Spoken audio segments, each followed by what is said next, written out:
wabarakatuh. Saya Menko Polhukam bersama Ibu Sri Mulyani Menteri Keuangan bersama Pak Ivan Yustiavandana Kepala PPATK ingin menjelaskan kepada masyarakat tentang simpang siur apa yang terjadi dengan isu pencucian uang sebesar 300T, saudara. Kami tegaskan bahwa yang kami laporkan itu laporan hasil analisa tentang dugaan tindak pidana pencucian uang. Berkali-kali saya katakan, ini bukan laporan korupsi, tapi laporan tentang dugaan tindak pidana pencucian uang yang menyangkut pergerakan transaksi mencurigakan. Saya waktu itu sebut 300T. Sesudah diteliti lagi, transaksi mencurigakan itu ya lebih dari itu, 349T mencurigakan. Dan saudara harus tahu bahwa tindak pidana pencucian uang itu sering menjadi besar karena itu mengangkut kerja intelijen keuangan. Uang yang sama mungkin berputar 10 kali secara aneh, itu mungkin dihitungnya hanya 2 atau 3 kali. Padahal perputarannya 10 kali. Misalnya saya kirim uang ya, mencurigakan ke Ivan ngirim ke sekretarisnya ngirim ke sana, kirim ke saya lagi, uang yang sama. Itu tetap dihitung sebagai perputaran uang aneh. Nah itulah yang disebut tindak pidana pencucian uang. Jadi jangan berasumsi bahwa wah Kementerian Keuangan korupsi 349T. Enggak, ini transaksi mencurigakan dan itu banyak juga melibatkan dunia luar, orang yang punya sentuhan-sentuhan dengan mungkin orang Kementerian Keuangan. Tetapi yang banyak itu kan mereka. Dan ini kalau pencucian uang itu artinya kan begini. Meliputi 1, kepemilikan saham pada perusahaan atas nama keluarganya. Kepemilikan aset berupa barang bergerak maupun tidak bergerak atas nama pihak lain. Membentuk perusahaan cangkang. Mengelola hasil kejahatan sebagai upaya agar keuntungan operasional perusahaan itu menjadi sah. Kemudian menggunakan rekening atas nama orang lain untuk menyimpan hasil kejahatan. Ini saudara, saya korupsi tapi mencuci uang. Saudara buka rekening atas nama saudara. Berapa? 10 miliar. Tapi ATM-nya diberikan ke saya dengan segala PIN-nya. Saudara tidak bisa ambil uang itu, saya bisa ambil sewaktu-waktu, tapi tanggung jawab secara akuntansi ada di tangan saudara. Nah itu pencucian uang. Jadi banyak ya. Lalu menyembunyikan hasil kejahatan dalam SDB, Safe Deposit Box atau tempat lain. Nah itu semua yang harus dilacak. Oleh sebab itu menjadi besar dan laporan resmi mungkin 56 miliar, tapi kok sesudah dilacak nih pergerakan uangnya ada 500 miliar gitu. Nah itu pencucian uang. Tapi itu sekali lagi itu tidak selalu berkaitan dengan pegawai di Kementerian Keuangan. Itu mungkin yang ngirim siapa, yang ini siapa, dan seterusnya, dan itu bukan uang negara. Nah saudara, sebab itu dari penjelasan itu secara singkat ingin saya sampaikan. Tadi akan disampaikan oleh Bu Sri Mulyani, tapi saya ingin menyampaikan kesepahaman kami bersama bahwa yang kita bicarakan itu, yang saya dan Pak Ivan PPATK sampaikan dan Bu Sri Mulyani juga mengomentari, menjawab bahwa ini adalah laporan pencucian uang. Laporan tindak pidana pencucian uang. Ya. Memang jumlahnya besar. Karena itu tadi menyangkut orang luar, menyangkut tindak pidana di luar, tapi ada kaitan dengan dalam. Nah, untuk itu kami tadi bersepakat begini.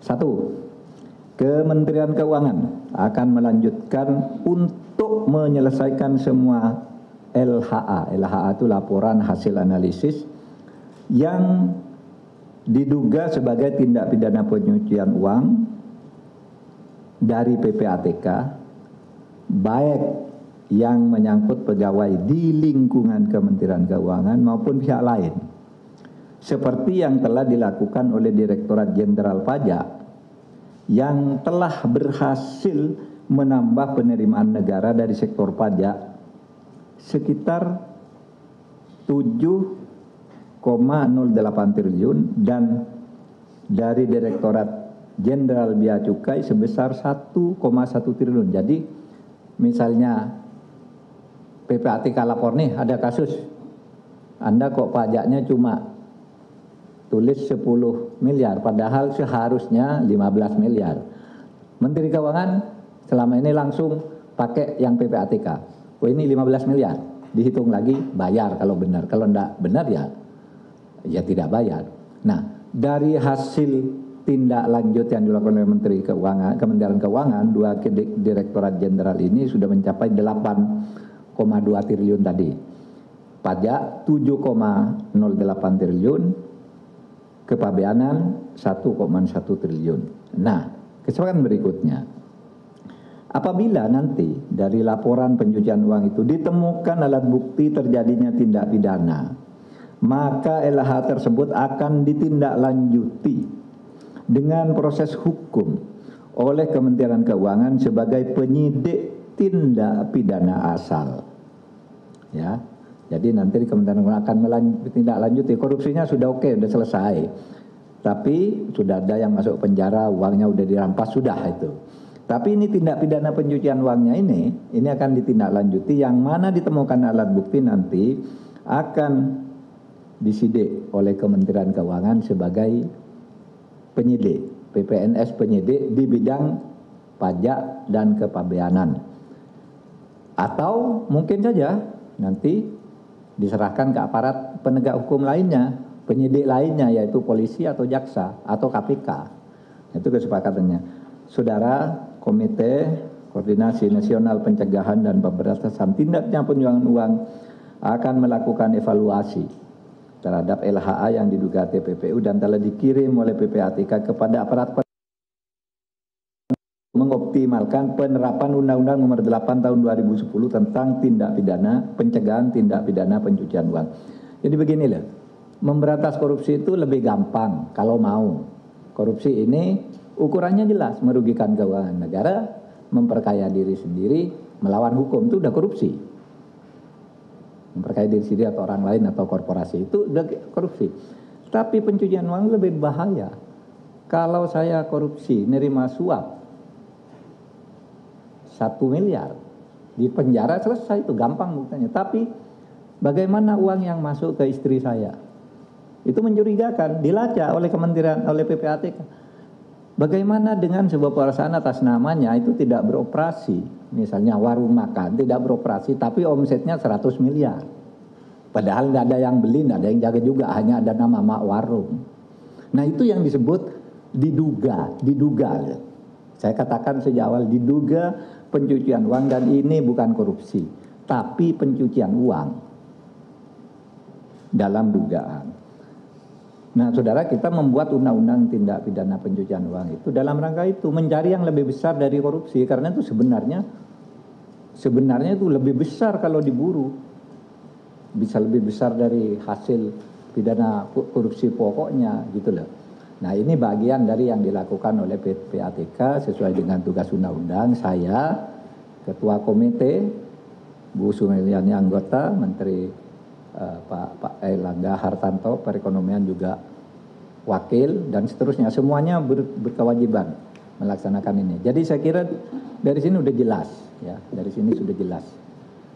Demikian dari saya persilakan Bu Sri Mulyani untuk menjelaskan lebih lanjut. Silakan Bu. Terima kasih Pak Menko Polhukam, Pak Mahfud.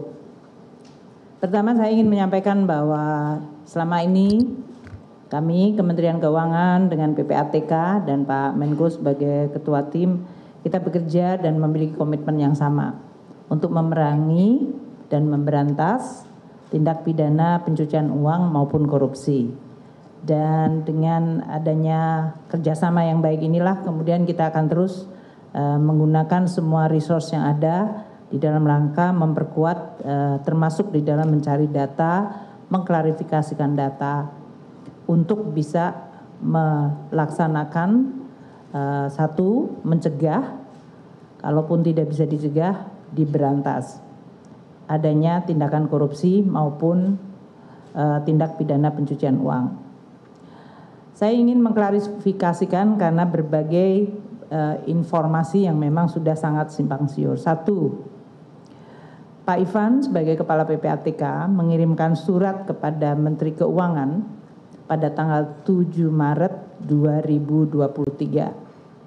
Surat dengan nomor SR 2748 garis miring AT.01.01 garis miring 3 Romawi garis miring 2023 7 Maret 2023. Surat dari Kepala PPATK ini berisi seluruh surat-surat PPATK kepada Kementerian Keuangan terutama Inspektorat Jenderal dari periode 2009 hingga 2023. Ada 196 surat.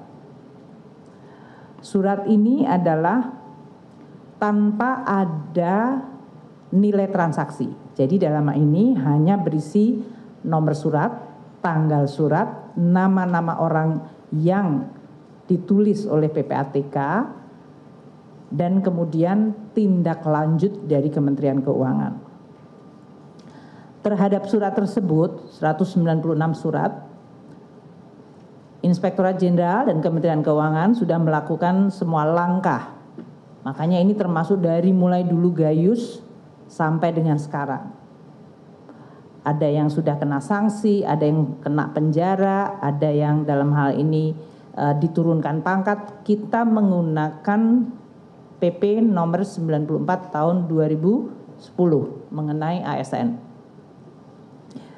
Kemudian muncul statement mengenai adanya surat PPATK di mana ada angka 300 triliun. Kami belum menerima.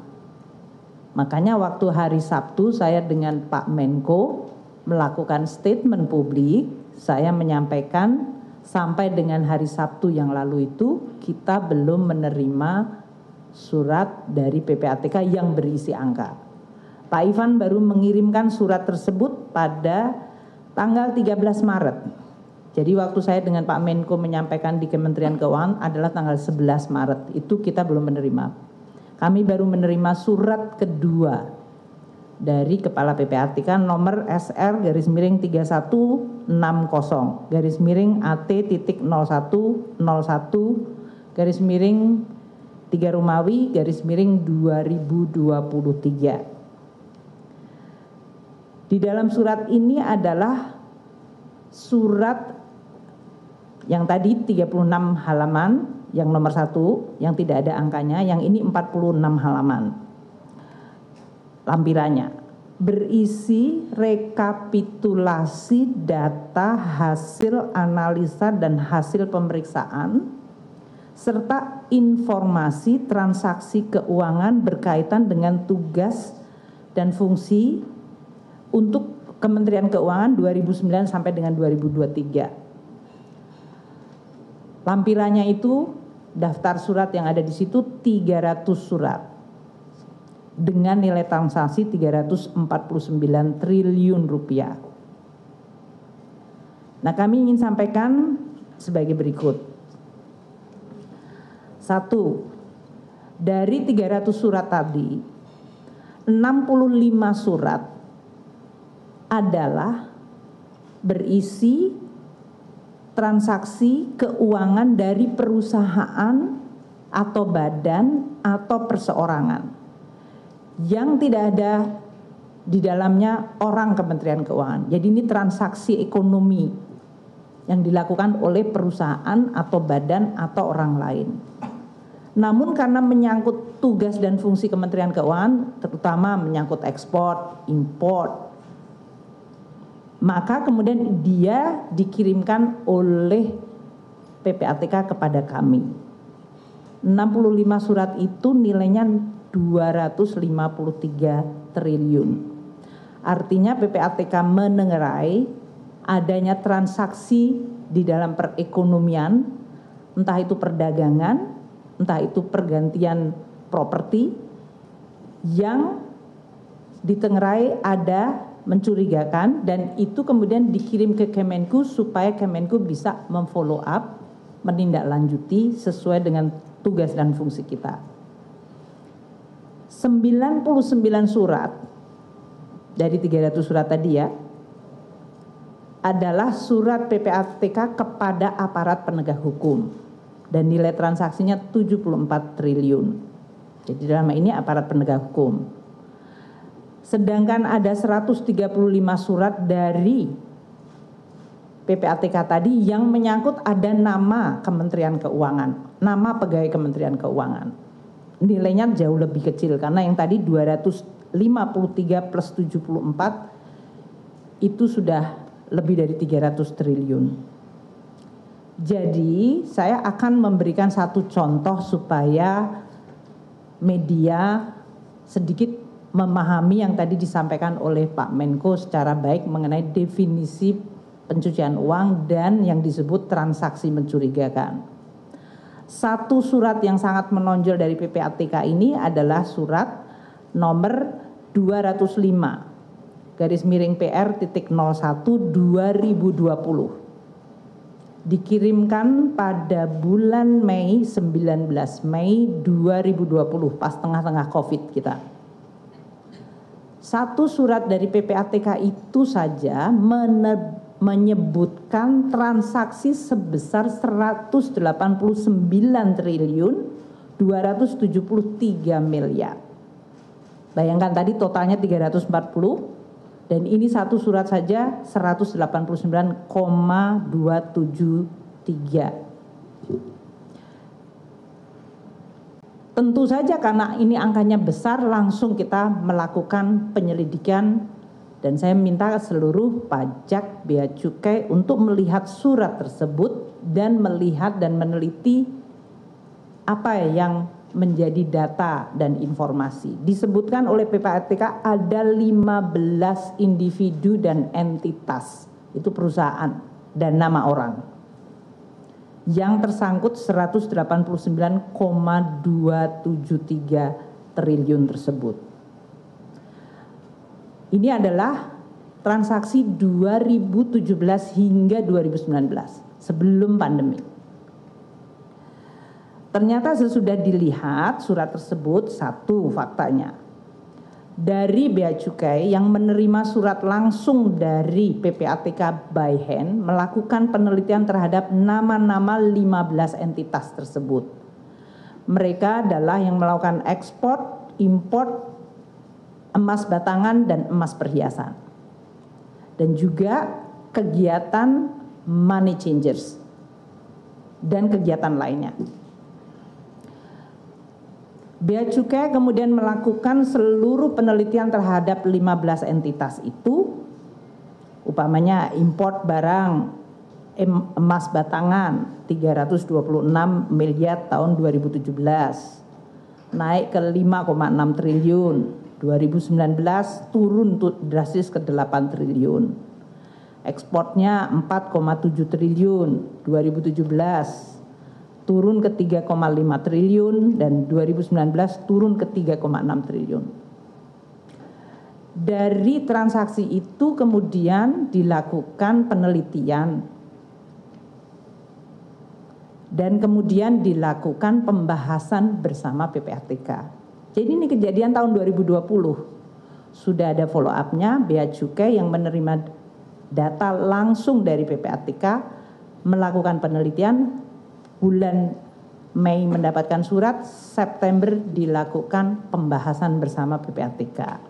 Ini yang tadi disampaikan oleh Pak Menko, LHA, kemudian dilakukan follow up.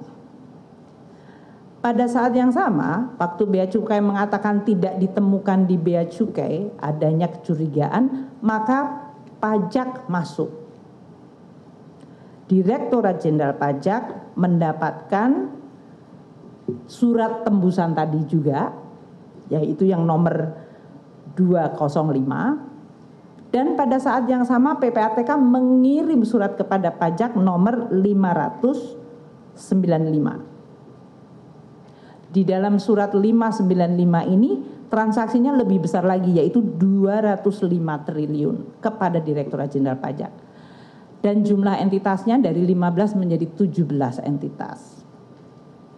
Maka Bea Pajak melakukan juga penelitian dari sisi pajak dari 2017 hingga 2019. Satu, figurnya pakai inisial SB. Ini di dalam data PPATK disebutkan omsetnya mencapai 8,247 triliun. Data dari SPT pajak adalah 9,68 triliun. Lebih besar di pajak daripada yang diberikan oleh PPATK. Itu pun kita tetap menggunakan data PPATK. PPATK tadi 8,2, pajak 9,6. Karena si orang ini memiliki saham dan perusahaan di PT BSI, kita meneliti PT BSI yang ada di dalam surat dari PPATK juga. PT BSI ini, data PPATK menunjukkan 11,77 triliun. SPT pajaknya menunjukkan, ini pajak dari 2017 hingga 19 ya, saya ulang lagi ya, jadi 3 tahun. SPT pajaknya 11,56. Jadi perbedaannya 212 miliar. Itu pun tetap dikejar. Dan kalau memang buktinya nyata, maka si perusahaan itu harus membayar plus denda 100%. Kemudian PT yang ketiga juga sama, PT IKS 2018-2019. PPATK menunjukkan datanya 4,8 triliun, SPT-nya menunjukkan 3,5 triliun. Kemudian ada seseorang yang namanya adalah DY. SPT-nya hanya 38 miliar, tapi PPATK menunjukkan transaksinya mencapai 8 triliun. Nah, perbedaan data ini yang kemudian dipakai oleh Direktorat Jenderal Pajak memanggil kepada yang bersangkutan. Muncul modus bahwa tadi si SB menggunakan tadi nomor akunnya 5 orang yang merupakan karyawannya. Termasuk kalau kita bicara tentang transaksi, ini adalah transaksi money changers. Jadi Anda bisa bayangkan money changers, cash in, cash out orang. Inilah yang kami sebutkan tadi supaya tidak menimbulkan suatu kesan kepada masyarakat. Kami sangat menghargai data dari PPATK dan pada kenyataannya justru PPATK, pajak dan bea cukai bekerja sama secara bersama. Kita namanya jagadara, tripartit di antara ketiga institusi itu untuk saling bertukar informasi dan data di dalam rangka untuk memerangi dan memberantas tidak hanya korupsi tapi juga tindak pidana pencucian uang. Tadi telah disampaikan oleh Pak Menko bahwa dalam kondisi itu di Kementerian Keuangan, Direktorat Jenderal Pajak sudah dilakukan 17 kasus tindak pidana pencucian uang yang tadi menghasilkan 7,88 triliun rupiah penerimaan negara. Dan bea cukai ada 8 kasus tindak pidana pencucian uang yang menghasilkan 1,1 triliun. Nah, surat dari PPATK tersebut yang berkaitan dengan internal Kemenku, katakanlah oknum atau pegawai Kemenku, dari mulai Gayus dulu disebutkan, Gayus itu jumlahnya 1,9 triliun sudah dipenjara. Kemudian ada lagi Saudara Angin Prayitno, itu disebutkan transaksinya 14,8 triliun oleh PPATK. Itu juga sudah dipenjara. Aparat penegak hukum melakukan dan menyelidiki dan terus melakukan langkah-langkah dari sisi penegakan hukum. Kami bekerja sama dengan APH dan juga dengan PPATK. Ini untuk menjelaskan kepada publik bahwa Kementerian Keuangan tidak akan berhenti tadi. Bahkan kami secara proaktif minta kepada PPATK untuk menjalankan tugas menjaga keuangan negara. Jadi dalam hal ini, sebagian dari surat-surat dari Pak Ivan kepada kita itu sebetulnya adalah surat yang kami mintakan. Mohon mendapatkan informasi dari PPATK mengenai entitas ini, mengenai transaksi ini. Jadi kita yang aktif. Sebagian lagi adalah dari PPATK aktif menyampaikan kepada kami. Jadi inilah kerjasama yang tadi disebutkan tripartit Jakadara dari Direktorat Jenderal Pajak, Bea Cukai yang dua-duanya memiliki PPNS, yaitu penyidik pegawai negeri sipil, yang tadi disampaikan oleh Pak Menko, kalau ada indikasi tindak pidana asalnya menyangkut tugas dan fungsi dari Kementerian Keuangan, maka akan ditindaklanjuti oleh PPNS di Bea Cukai dan Pajak. Sehingga sama seperti dengan 17 kasus dan 8 kasus tadi, kita bisa merecover.